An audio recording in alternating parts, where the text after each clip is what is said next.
People expected Haley to have some pull over Judge Edward Harrison because of their family connection, thinking he might lean her way just to seem neutral, or even favor her. They didn't get that Grandpa's fairness wasn't just a habit, it was a principle he lived and breathed, something he drilled into anyone under his guidance. Haley took a slow breath and nodded, ready to face what was coming. Opening statements first, then Ethan Clark, the lawyer for the plaintiffs. Clark straightened his jacket as he approached the bench, hands tightening slightly around the edges. "Your Honor," he began, voice clear, "this case is simple in theory, but it speaks volumes about intent and influence." Judge Harrison, a respected figure in the Charleston legal community, had earned trust over decades. But in recent years, following the passing of his beloved wife, Margaret, he had become closer to Haley, the defendant. Clark gestured toward me, not looking my way directly. "Miss Haley allegedly used her influence over an elderly man whose faculties were declining to redirect a significant portion of his estate, bypassing his only surviving child, her mother, and her husband. Under normal circumstances, the estate would have gone to them." His words were sharp, like knives aimed at me, testing my composure. I focused on my breathing, just as Grandpa had taught me during my first mock trial in high school. In, hold, out. The facts would carry themselves. Haley's mother, Amelia, gave my wrist a quick squeeze before standing. "Your Honor," she said, her southern accent soft but deliberate, carrying the precision of decades arguing before the Supreme Court, "this version of events ignores a lifetime of documented actions and intentions." She moved confidently, yet naturally, toward the bench. "Edward Harrison changed his will 10 years ago, fully aware and in control of his decisions. The plaintiffs, my client's mother and her husband, abandoned her when she was just an infant. That abandonment left her in the care of Judge Harrison and his wife, Margaret. 3 decades of love and presence outweigh accusations from those who were absent. This case isn't about manipulation, it's about recognizing the real meaning of family, those who stay." The word "stay" lingered in the air, a quiet challenge. I refused to glance at my mother and father, the parents who had never been there for a single illness, school play, or graduation, and now wanted what Grandpa had built, what he had chosen to leave to me. Memories of endless Sunday afternoons with Grandpa Harrison on the porch swing filled me, the neighborhood kids playing catch with their fathers while I forced myself to ignore the emptiness I felt. Margaret's gentle hands braiding my hair, teaching me to bake her lemon poppy seed cake, tending her lush hibiscus garden that exploded in crimson each summer. They stayed. They chose me, day after day, for 32 years. And now I would defend that choice, that love, against the shallow bonds of blood. The courtroom door swung open after lunch. Mother touched up her lipstick, the same coral shade she had sent me on my 16th birthday, while Father fussed with his tie, hands never once having braided my hair or wiped away tears. Amelia slid a manila folder toward me. "They submitted financial statements claiming your grandfather abandoned your mother," she whispered. I traced the edge of the folder. Grandpa had sent them money for 22 years. $3,500 every month. Amelia's eyes sparkled at the confirmation. $924,000 total. I had canceled checks, bank statements, proof that his support was steady, intentional, unwavering. Ethan Clark approached again, confidence dripping from his pinstriped suit. "Your Honor, we present evidence suggesting Judge Harrison's mental state deteriorated over the past decade." I clenched my jaw. Grandpa had read Supreme Court cases just a week before he passed. He'd debated constitutional law over Sunday roast. Clark continued, "We believe Haley influenced him, isolating him from his daughter." Mother dabbed at her eyes with a handkerchief embroidered with the Harrison family crest, 3 oak leaves, symbols of strength, longevity, and wisdom, mocking her from its corner. Amelia rose smoothly. "Your Honor, we have records telling a very different story." She approached with a leather binder. "These are Margaret Harrison's journals, 30 years of entries showing visits promised by the plaintiffs that never happened." She flipped to a flagged page. December 18, 1998. Celeste had promised to visit for Christmas. Bought a red bicycle for Haley, wrapped gifts for herself, missed 4 Christmases in a row. Mother's face hardened. Amelia continued, producing phone logs, showing unreturned calls regarding school events, emergencies, graduations, and a photo album documenting 32 years of milestones, each snapshot absent of the plaintiffs. The gallery stirred. Father avoided eye contact. Mother's painted nails drummed against the table. The recess gave me a moment in the courthouse garden, surrounded by Margaret's hibiscus, crimson against limestone walls. I touched a petal and was 7 again, standing on a kitchen chair, measuring ingredients for her lemon poppy seed cake. She taught me folding batter, patience, precision. Life, she had said, is like folding, not stirring. When court resumed, something shifted inside me. This wasn't about inheritance, it was about defending the memory of those who stayed, who chose me. Amelia whispered, "You're steady, just like your grandfather." I nodded, determined. The afternoon brought a parade of witnesses: Doris Taylor, the clerk who worked with Grandpa Harrison for decades, Dr. Reynolds confirming his mental clarity, and Martha Wilson, our housekeeper, recounting 30 years of Sunday dinners I never missed. Every detail, every ritual I maintained even through college and law school, testified to my loyalty and presence, in stark contrast to the absentee parents now challenging my claim. When Haley's attorney, Clara Bennett, stood to address the court, the room immediately shifted. Her presence was calm, precise, and deliberate, the kind of focus that made people lean in without realizing it. "Your Honor," she said, "this case isn't about greed or manipulation. It's about presence, commitment, and the simple acts that define what family truly means." I sat quietly, trying not to let my nerves show, though the knot in my stomach refused to loosen. Clara began laying out her argument in detail, pointing to the countless Sundays I had spent at my grandfather's home. I didn't just show up, I was there for him, listening to stories that stretched back decades, helping with small chores, and sometimes just keeping him company during quiet afternoons. Clara emphasized that it wasn't about grand gestures but consistent, everyday attention, the kind that built trust over 30 years. Across the courtroom, my mother and father were tense. My father shifted in his chair, adjusting his tie for the third time, a small but telling sign of his discomfort. My mother's fingers drummed nervously against the table. Clara didn't flinch. She calmly highlighted the contrast between my consistent presence and their sporadic involvement, noting that they had been largely absent during the times when guidance, support, and care were most needed. She didn't accuse them, she simply presented the facts, letting the truth speak for itself. Clara then drew a clear line between presence and absence. "Family isn't defined by biology alone," she said, her voice carrying evenly across the silent courtroom. "It's defined by who shows up when it's hard, who cares when no one is watching, and who remains even when it would be easier to walk away." She went through specific examples, helping my grandfather during his medical appointments, staying through the difficulties after my grandmother passed, maintaining traditions like Sunday dinners that had been our bond for decades. Every detail underscored the reality that care was something I had consistently offered, while my parents had not. She moved on to finances carefully. The court needed to see more than anecdotes, they needed numbers. Clara pointed out that over the past 20 years, my parents had requested large sums of money, often totaling over $860,000, but had never balanced these demands with emotional presence. They were absent when meals were served, when stories were told, when quiet lessons about life and law were shared. The numbers were stark, but Clara framed them not to inflame the room, only to clarify the imbalance between absence and involvement. I could feel the truth in her words settle into the courtroom like dust.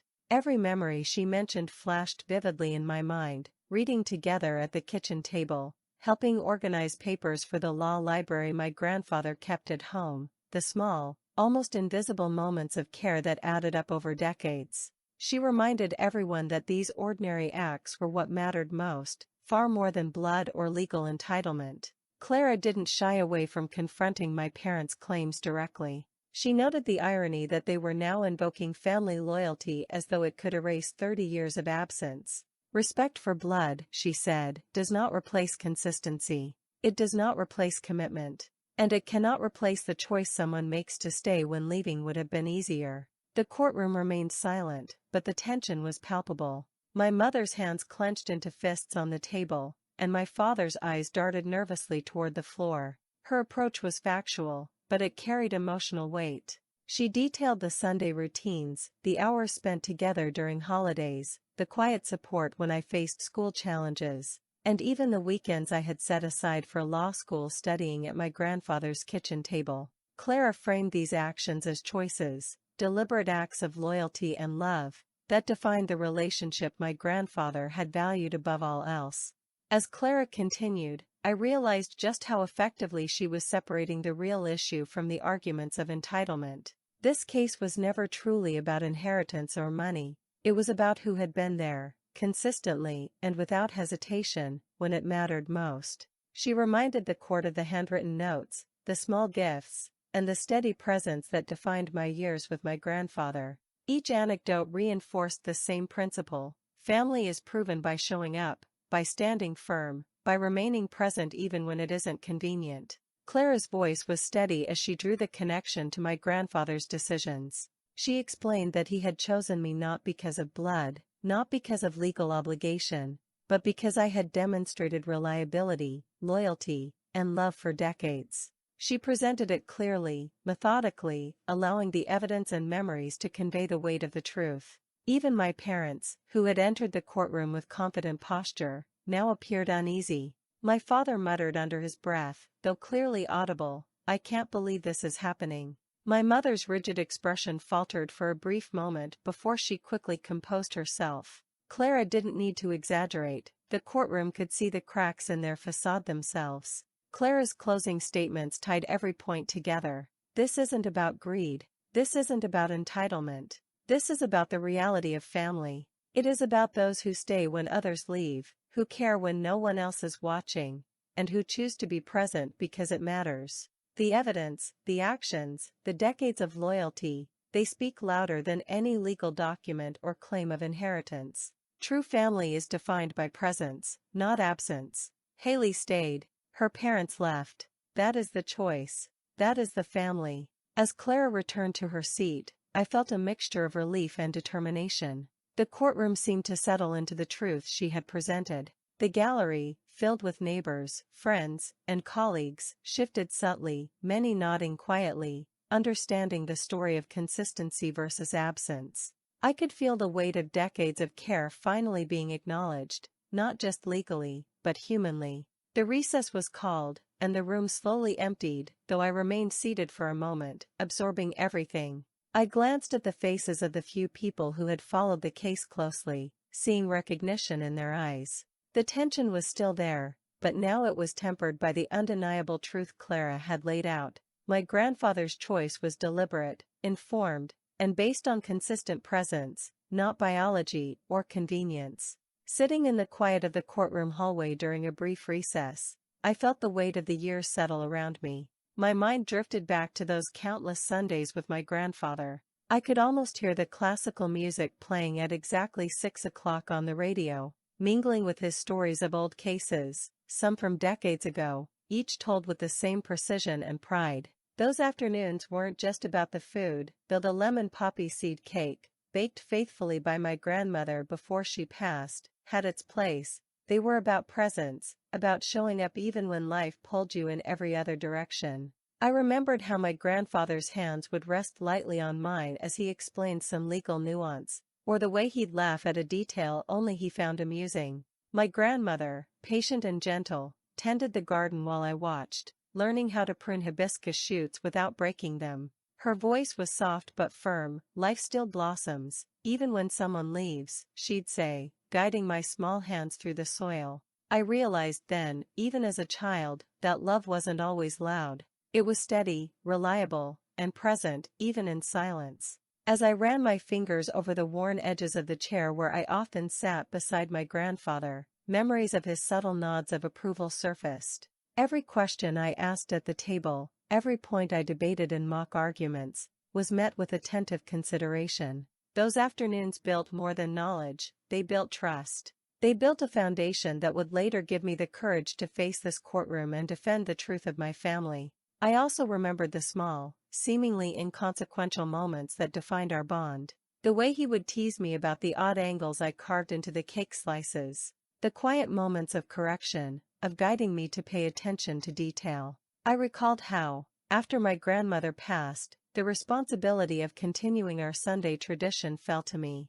I didn't think of it as a duty, though. I thought of it as continuity, as a thread linking past and present. When my parents, who rarely appeared in my life, occasionally sent letters or money, totaling over $870,000 over 2 decades, I recognized that their presence was transactional. My grandfather and I shared a different currency: time, attention, and presence. That is what mattered. Those memories sharpened in the courtroom context. As I sat through the hearing, watching my parents and their attorney push their narrative, I contrasted it with the truth of those Sundays. Every argument about bloodlines and entitlement fell flat against decades of lived experience. They spoke of inheritance as if it could erase absence, as if legal documents could rewrite years of neglect. But I knew the measure of a family wasn't written in contracts or wills. It was in shared mornings, in conversations that lasted for hours, in being there when it counted. Even the simplest traditions held weight. Every slice of lemon poppy seed cake I brought to the table after my grandmother's passing, every careful step in the garden, every story shared or listened to, built a living testament to what it means to care. Those small moments accumulated into proof of devotion, the kind that no court could deny if it truly considered what makes a parent, a grandparent, a family: presence over absence, consistency over convenience, love over mere obligation. I also remembered the subtle ways my grandfather conveyed trust. He would hand me his notes, his journals, the pens he used to draft decisions, with a quiet confidence that I could handle responsibility. Even in his final weeks, he sought my perspective, my company, not because he had to, but because he trusted me to remain. That trust became my shield in the courtroom. When the opposing counsel raised doubts about my influence, I drew strength from knowing the full depth of our relationship. Those Sundays weren't just dinners, they were proof, unspoken but undeniable, that my loyalty and presence were recognized and cherished. As I shook off the lingering melancholy of memory, I reminded myself why I was here. This wasn't just a case about property or wealth. It was about validating decades of choices that defined what a real family is. My grandparents had shown me, through action rather than words, that love is measured by who shows up. And in remembering those Sundays, the garden, the stories, and the quiet guidance, I knew I had that evidence within me. It wasn't just in the documents or the testimonies. It was in the living memory of a bond that endured, a bond that would guide every word I spoke in that courtroom. By the time the recess ended, I felt anchored in those memories. Each step back into the courtroom was not just a return to legal proceedings but a walk carried on the shoulders of the Sundays and the lessons they held. I could see my grandfather's expectations, my grandmother's quiet pride, and the entire weight of what it meant to stay, to care, and to be there. Those recollections would form the foundation for the defense, for the arguments, for every rebuttal, and for the final victory that wasn't about winning money or property. It was about honoring the choices of those who had invested in me through presence, love, and unwavering attention. The courtroom hummed with quiet anticipation as I watched Clara Bennett rise from her chair, her stack of folders clutched firmly against her side. She walked steadily toward the witness stand, exuding calm, professional confidence. Everyone's eyes followed her, but I felt a steady focus settle in my chest. This was our moment to show the truth. The first exhibit she presented was financial records, neatly organized and labeled. I could feel the tension rise in the room as she slid the pages across the table. Each document detailed the monthly transfers my grandfather made, $3,500 consistently sent over the years. Clara's voice carried clearly as she addressed the court. These records reflect a total of $924,000 disbursed over 22 years, she said. The judge flipped through the pages, nodding slightly as he marked them as Exhibit 12. The sum was significant, yet it wasn't about the money alone. It was a measure of commitment, a pattern of consistent support that spoke louder than any argument my parents could make. Clara didn't pause. She moved on to the witness testimonies we had gathered. First was the housekeeper who had worked in our family home for over a decade. Her testimony painted a vivid picture of daily life, of constant attention and care. Miss Haley was there every Sunday, without fail, she testified. She helped her grandfather with meals, paperwork,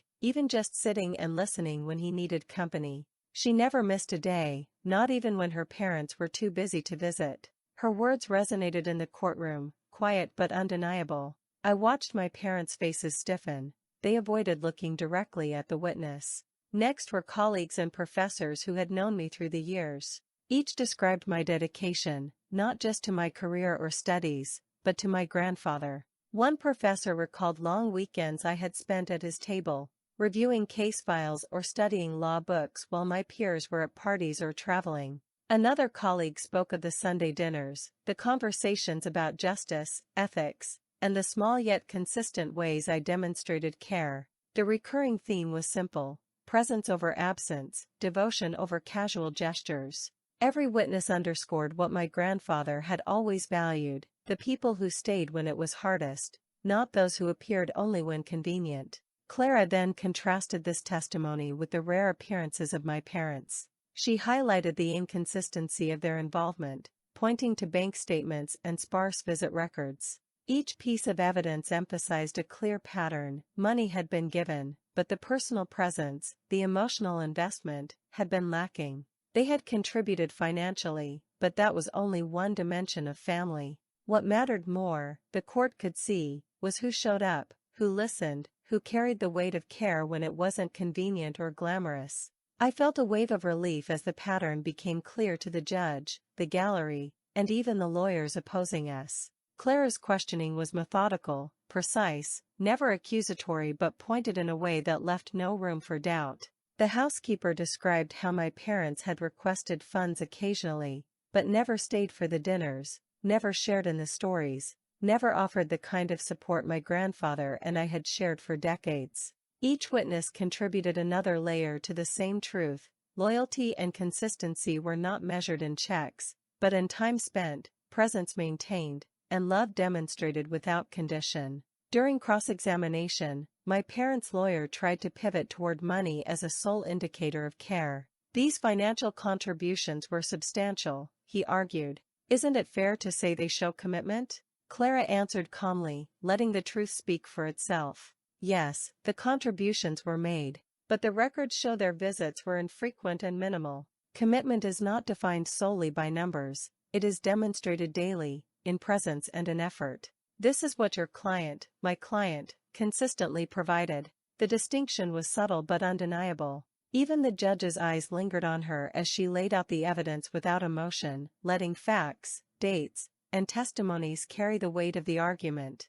The room felt almost tense with the quiet strength of the proof. Each witness, each document, each careful recounting of events reinforced the pattern my grandfather had recognized long before anyone else. Haley's presence had been unwavering, her care unbroken. The contrast with my parents' sporadic involvement became starker with each passing minute. Every page of records, every personal testimony, every recollection of Sundays at the dinner table constructed an irrefutable narrative of loyalty, love, and dedication. When Clara returned to her seat, the evidence had been laid bare: $3,500 a month, totaling $924,000 over 22 years in financial support, yes, but more importantly, decades of unwavering personal care, of listening, of showing up. The courtroom had seen the truth that could not be challenged by numbers alone. And in that quiet moment, I felt the weight of all those Sundays, all those meals prepared, all those stories shared, sink into a profound relief. The truth wasn't just on paper. It was alive in the memories, in the witnesses, in every detail of my grandfather's and my shared life. I exhaled softly, letting the tension ease slightly as the gallery murmured quietly. My parents exchanged a glance, perhaps recognizing for the first time the magnitude of absence compared to presence. The sum of the money was significant, but the weight of decades of care was irrefutable. That was the story we had to tell, and the courtroom had heard it, clear and unwavering. Evidence had been presented, witnesses had testified, and the truth of who had been there, consistently, when it mattered most, had been etched into the official record. The courtroom was tense as my parents, Vanessa and Brad, took their seats across from me, their expressions a mix of anger and impatience. From the moment the morning began, I could feel the friction building, every glance between us like a spark waiting to ignite. My attorney, Clara Bennett, sat beside me, calm and collected, flipping through the documents we would rely on to dismantle their arguments. Across the aisle, Ethan Clark, their lawyer, adjusted his tie and prepared to press the attack. The opening words came from Ethan, sharp and precise, aimed at undermining me. "Isn't it true," he began, voice carrying clearly to the entire courtroom, "that you influenced your grandfather's decisions regarding his estate? That your presence and constant attention skewed his choices in your favor?" The gallery shifted uncomfortably. I could see the sneers from a few of my parents' supporters, waiting for me to stumble. I kept my eyes forward, steadying my voice when I responded. "No. My grandfather made every decision on his own, fully aware and fully informed. I've never manipulated him. My presence was out of care, nothing more."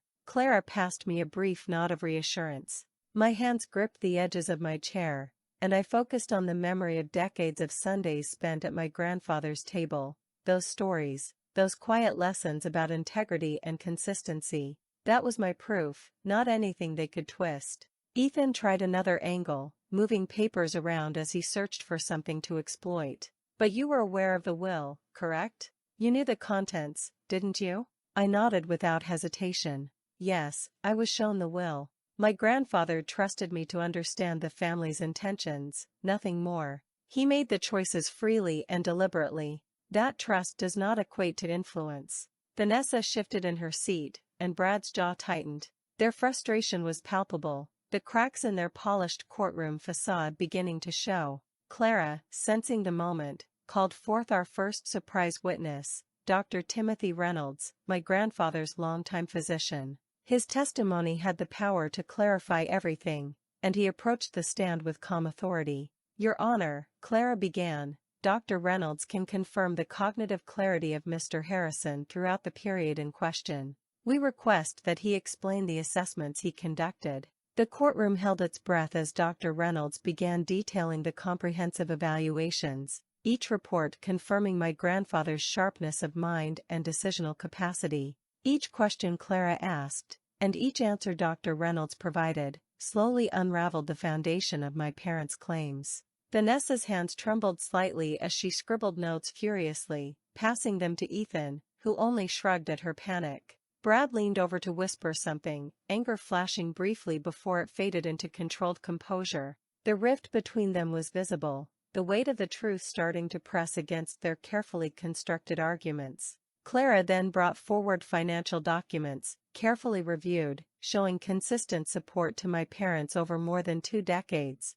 totaling $924,000. The numbers were stark, showing that despite receiving significant financial assistance, their presence in my life had been minimal and sporadic. Ethan tried to deflect, to argue that financial support somehow indicated my grandfather's favoritism toward me. But Dr. Reynolds' statements about clear cognition and independent decision-making cut through that narrative. The tension ratcheted up when a housekeeper, longtime family friend, and a neighbor professor were called to testify. Each recounted my consistent presence, my dedication, and the quiet, sustained care I provided. Each story, though simple, formed a lattice of evidence that made my parents' sporadic visits and absence appear starkly insufficient by comparison. The contrast between commitment and abandonment was laid bare, undeniable, and vivid for anyone paying attention. Vanessa tried to interrupt at one point, her voice sharp. "Objection," she exclaimed, directed at one of the statements revealing her minimal involvement. Judge Avery, calm but firm, gave a single nod. "Overruled. Continue." That single moment encapsulated the struggle, truth and evidence versus emotion and desire. My parents wanted a narrative of entitlement and blood rights. I had the record, the testimonies, the financial documents, and my grandfather's own clear, deliberate choices. Throughout the proceedings, I maintained composure, repeating in my mind the lessons of presence and consistency that had been instilled in me through years of Sunday dinners and shared family moments. Every question, every cross, every rebuttal from Ethan was met with a measured response. Clara guided me seamlessly, ensuring that no misstep could give my parents any foothold. Their strategy was to accuse, to insinuate, to imply, but the witnesses and records systematically dismantled each point. By the end of the day, the courtroom had shifted. The murmurs of curiosity and speculation among the spectators turned toward recognition of a clear narrative. A granddaughter who had chosen to be present and committed versus parents who had repeatedly chosen absence. Vanessa's and Brad's expressions hardened with frustration. Their arguments were failing not because of my statements alone, but because the evidence told the story more accurately than they ever could. As we concluded, I exhaled a quiet breath I hadn't realized I'd been holding. This block of the trial, this confrontation, had crystallized the distinction between intention and presence, between legal maneuvering and genuine family dedication. Clara quietly gathered the documents, her eyes giving me a small, reassuring look. I understood without words. The battle was being won not through anger or shouting, but through the steady, undeniable evidence of my years of dedication. The courtroom felt heavier than usual that morning, like the walls themselves were waiting for the final verdict. I could see the tension coiling in my parents' shoulders, the way their eyes flicked toward the bench, searching for any hint of support.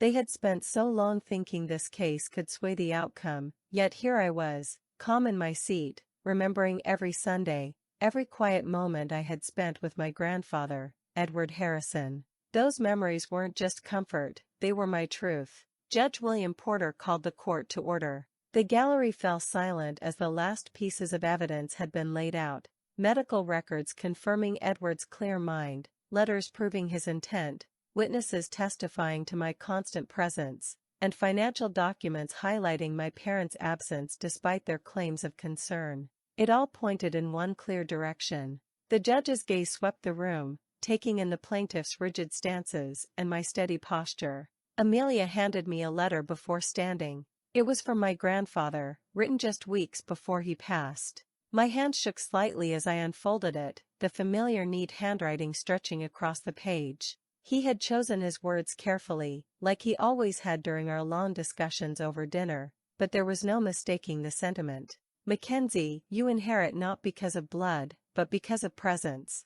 You stayed when it mattered. You listened. You loved. The others were absent, and that absence told me all I needed to know. I read it aloud, my voice clearer than I expected, carrying across the hushed courtroom. Each word landed in the air, making even my parents shift in their seats, the color draining from their faces. The reality of their absence contrasted so starkly with my decades of commitment that even the courtroom's decorum could not soften the blow. Whispers spread like a slow tide, people reacting not out of judgment, but because they could feel the truth of my grandfather's decision. Judge Porter nodded, removing his glasses and polishing them with deliberate care before speaking. Having reviewed all testimony, evidence, and documentation, this court finds the will of Edward Harrison valid. The intent was clear, deliberate, and executed while he possessed full mental capacity. His voice was steady, leaving no room for misinterpretation. The claims brought forth by the plaintiffs are dismissed with prejudice.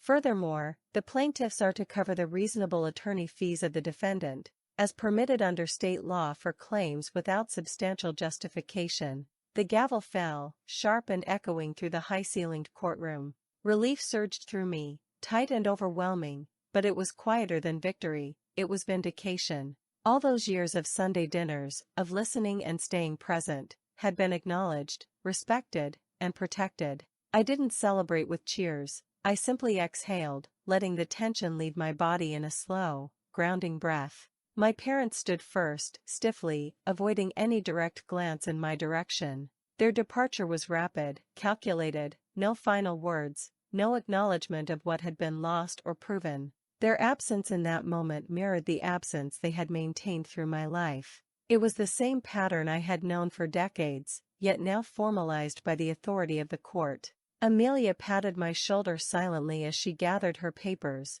a gesture saying everything words could not. Justice had been done. I remained seated for a few moments longer, listening to the last murmurs of the crowd, feeling the weight of the room slowly lift. It wasn't about the inheritance alone, it was about recognition. Recognition that family isn't merely a biological connection, it's who shows up when presence matters most. The people who were there every holiday, every milestone, every ordinary Sunday had been the ones truly chosen by Edward, and by extension, I had been chosen as well. Later, walking down the courthouse steps, the afternoon sun warming the stone, I felt a strange calmness settle in. The tension of the trial was behind me, yet the lessons it underscored remained vivid.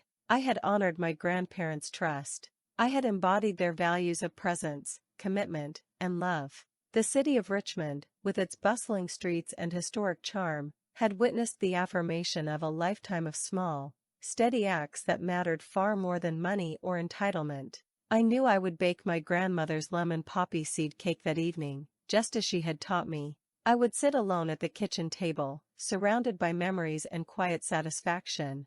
There was no need for applause or recognition, the truth had spoken for itself. Presence had been rewarded, absence had been weighed, and the measure had been clear. My grandfather's legacy, my inheritance, and the affirmation of family through loyalty and care were intact. And as I walked past the empty plaintiff's table one last time, I realized that in this moment, the courtroom, the legal arguments, and even my parents' protests were irrelevant. What mattered was what had always mattered: who stayed, who cared, who lived out the values that my grandparents had instilled. Family was defined not by blood, but by the steadfastness of presence. And in honoring that presence, justice had finally been done. I walked slowly through the quiet streets of Phoenix, carrying a small bouquet of freshly cut hibiscus flowers and a slice of lemon poppy seed cake wrapped in wax paper. The sun was beginning to dip behind the sandstone buildings, casting long shadows across the cemetery gates. My heart was heavy but steady, and every step toward my grandparents' graves brought back decades of memories that felt both tender and sharp. I remembered Sunday dinners at my grandfather's table, where the clock on the wall always seemed to tick in time with his stories. Every tale he told, every lesson he passed down, now weighed on me with a kind of sacred responsibility. When I reached the familiar marble stones, I knelt, arranging the flowers carefully between them. I set the slice of cake beside the blossoms, remembering June's gentle hands pressing the batter into the pan every Saturday, her voice saying, "Life still blossoms even when people leave." And for 32 years, life had blossomed in our small rituals, in the shared warmth of presence that had mattered more than any inheritance. I traced the engravings on their names with my fingers, feeling the depth of what it meant to have been chosen, to have been noticed, to have been loved consistently, even when others abandoned me. This wasn't just about legacy and property or money, it was about the weight of loyalty, the quiet power of showing up.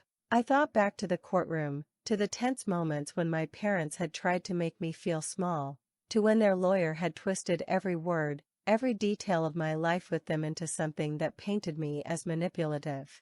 And yet, every witness, every document, every testimony had reflected the truth. I stayed, they left, and the choice had been mine to honor my family as it had chosen me. I had learned, standing there at my grandparents' graves, that family is not defined by the people who bear your blood but by those who make the decision to be present, to love actively, to nurture without condition. The letters, the journals, the Sunday traditions, they were all proof of what mattered. As I knelt there, I allowed myself a moment to breathe fully. The air smelled faintly of hibiscus and warm earth, and I imagined my grandfather's voice echoing softly in the leaves of the nearby oaks. "Integrity isn't what you say, it's what you do," he had said.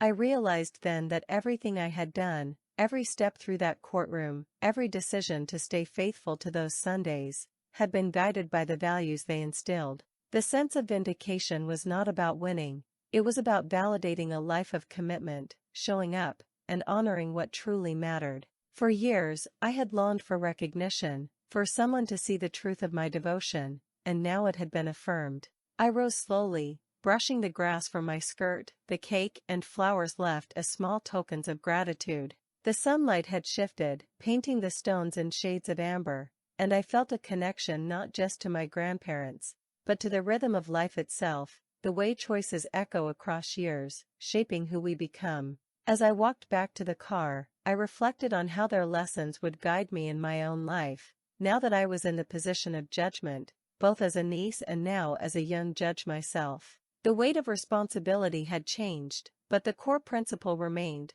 family, loyalty, presence. Later that evening, I returned to my apartment, the quiet space filled with the scent of the hibiscus cuttings I had brought home. I unwrapped the remaining piece of lemon poppy seed cake and placed it on a small plate, the ritual a bridge between past and present. Sitting there, alone but filled with a profound sense of belonging, I understood that every act of dedication, every hour spent listening, every story absorbed and cherished, had built a foundation of trust, integrity, and love. This foundation would carry me through my decisions in the courtroom, through the disputes and conflicts of others, because I now knew deeply that the measure of a person is not blood, but their commitment to be there when it counts. The city outside my window moved with its usual evening rhythm, but I was grounded in a space of calm certainty. I knew that my grandparents were proud, that the choices they had honored in me had been right, and in that knowledge, I felt a quiet responsibility to continue the tradition, to carry forward the principles that had been shown to me. I would ensure that my courtroom reflected not just law, but the understanding that family is defined by presence and devotion, that justice and loyalty often walk hand in hand. The night settled over Phoenix as I finally let myself relax, the weight of the past months lifting slightly. I thought of all the Sundays, all the quiet mornings in the garden, the laughter and stories that had once filled the house. They had left me with more than inheritance, they had left me with a compass, with the understanding that who stays matters infinitely more than who leaves. I placed the hibiscus on the windowsill, looked at the cake, and allowed a small, private smile to cross my face. Victory had nothing to do with money, it was about being seen, being honored, and knowing that the legacy of care and presence would continue through me, in every ruling, every visit, every decision I would make. And for the first time in a long while, I felt the deep, unshakable peace of having chosen well, and of being chosen in return. Every morning, I settled behind the bench in my Charleston courtroom, adjusting my robe with the same deliberate care my grandfather used to straighten his tie before each hearing. The polished wood of the desk, the weight of the gavel, and the stillness before the first case begins always remind me of Sunday mornings at his house, the quiet anticipation, the smell of fresh lemon poppy seed cake, the rhythm of stories and lessons shared over decades. Those mornings weren't just memories, they are the foundation I lean on every time I step into this courtroom. Today's docket is a reflection of the life lesson I learned so long ago: presence matters. A custody hearing brings a 5-year-old boy to the stand. His drawings show a house, stick figures labeled mommy and grandma, and an empty space where his father should be. As I observe the child, I think of myself at his age, noticing which adults actually showed up, who spoke my name, who offered guidance, and who remained absent. Every interaction, every quiet act of care, echoes in the child's memory far longer than legal documents ever could. The father, attempting to assert his rights, struggles to convey commitment. His eyes dart nervously as I speak, and I remind him gently but firmly, children remember actions, not words. They see who stays, who shows up, who engages. That is what defines family in their world. I watch as comprehension slowly dawns on him, the weight of accountability settling into the spaces he previously neglected. Every time I deliver a ruling like this, I hear my grandfather's voice whispering the same principle he lived by: integrity isn't proclaimed, it is demonstrated. Later, as the courtroom empties, I remain seated for a moment, letting the quiet settle. The sunlight pours in through tall windows, illuminating the worn volumes of law lining my chambers, books once handled by Franklin Cole, still annotated with his precise pencil marks, little breadcrumbs of wisdom preserved for those willing to notice. I trace the edge of the pages with my fingers, a ritual as grounding as my Saturday mornings in the hibiscus garden. Each note, each margin comment, each highlighted passage reminds me that the law is not merely a tool for adjudication, it is a framework through which justice, loyalty, and consistency endure. Martha's weekly text arrives as I tidy the chambers, hibiscus blooming like crazy. Bring home cuttings. Even in her insistence on ritual, she carries forward the traditions set by my grandparents, keeping alive the tangible connection to what they valued. The lemon poppy seed cake remains, as it always has, waiting for someone who understands the legacy of presence. It is a symbol, a small but persistent reminder that nurturing, commitment, and attention defined family more than legal titles ever could. That afternoon, a new case comes before me, a dispute between a mother who has always prioritized work over presence and a child who has relied on neighbors, school mentors, and a devoted grandmother to fill the gaps. The mother's attorney argues entitlement and legal rights. I listen, as I always do, but my mind traces the lessons of past Sundays, the long afternoons of listening and learning, the quiet acknowledgement that true care cannot be faked. I weigh every piece of evidence, every testimony, every small act that reflects devotion over absence. I recall vividly how I used to sit beside Franklin Cole, noting his insistence on consistency, on presence, on understanding the human dimensions of the law.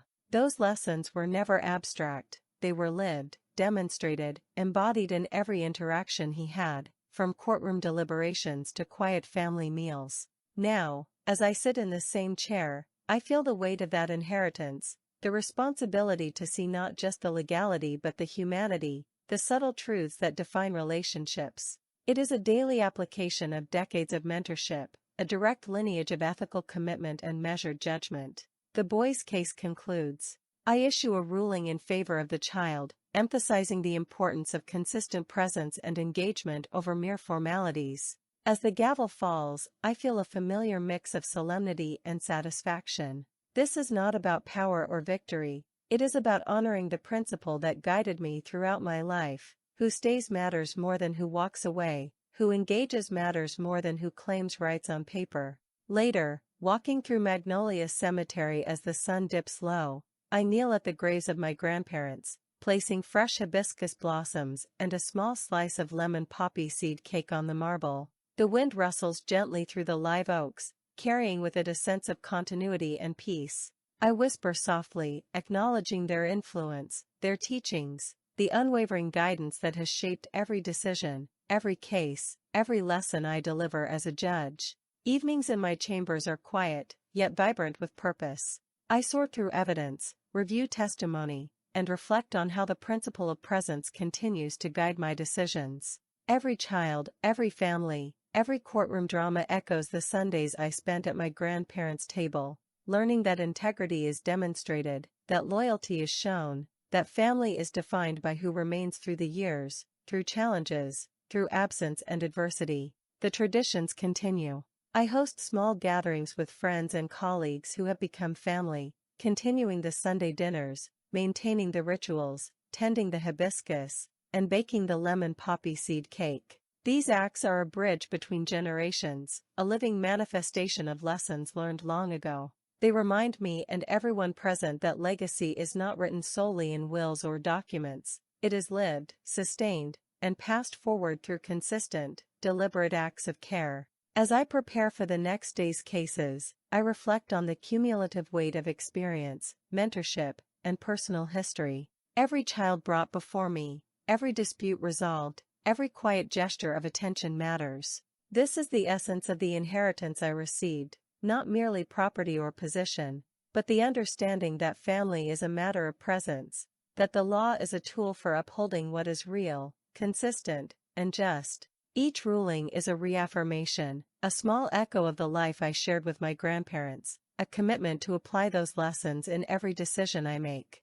In Charleston, my courtroom has become a place where these principles are tested and honored. The gavel, the bench, the meticulous notes of evidence, they are instruments, not just of authority, but of continuity. The same way Franklin Cole taught me that integrity is shown, not claimed, I now witness and guide others, ensuring that the essence of family, care, and presence is recognized and respected. Every ruling, every consideration, every small act of justice extends the legacy, proving that true inheritance is measured not by blood but by the steadfastness of those who remain. The sunlight fades. The chamber grows quiet. I set down my pen and gaze at the room, feeling the quiet satisfaction of carrying forward a life's work. The echoes of the past reverberate, shaping the present and guiding the future. Each child who finds care, each family who sees justice, each small act that honors commitment reinforces the truth I have always known: